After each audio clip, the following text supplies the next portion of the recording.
Bonjour, bienvenue à l'atelier culinaire. Aujourd'hui, nous avons une petite envie de sucré. Aussi, nous vous proposons une recette de tarte au chocolat corsé et nougatine. Une nougatine faite maison, eh oui. Allez, si ça vous tente, suivez-moi. Cette recette se fait en 2 étapes. Tout d'abord, pour la nougatine, il nous faut 30 g de sésame, de noisettes et d'amandes et 40 g de sucre glace. Ensuite, pour la tarte au chocolat, une tablette de Nestlé Dessert corsé, 200 ml de crème et une pâte sablée. On commence par préchauffer le four, thermostat 7-8, soit 220 degrés, pour faire cuire la pâte à blanc.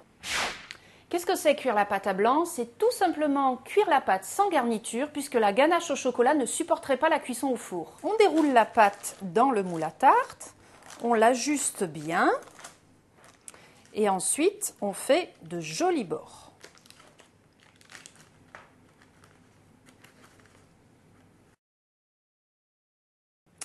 Et on découpe la feuille de cuisson qui dépasse.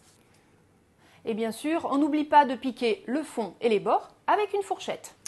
Enfin, on recouvre de papier sulfurisé, puis de gros sel. Moi, j'aime bien aussi utiliser des légumes secs pour que la pâte ne gonfle pas.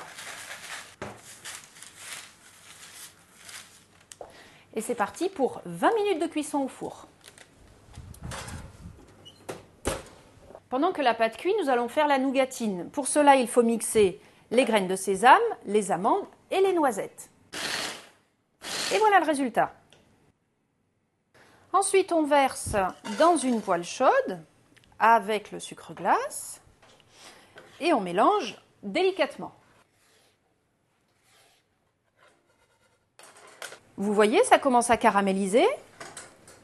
Dès que le sucre est bien coloré et enrobe les fruits secs, on verse sur une plaque, par exemple la plaque de votre four recouverte de papier sulfurisé, et on étale.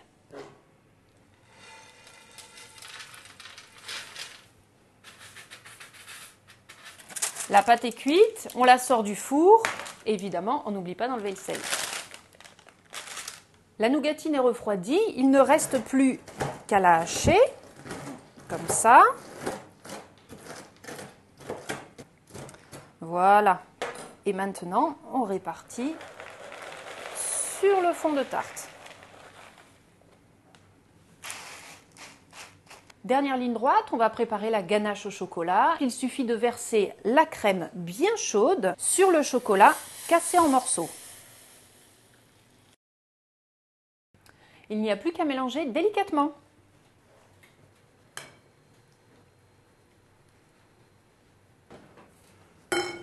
Allez, on verse la ganache au chocolat sur la tarte.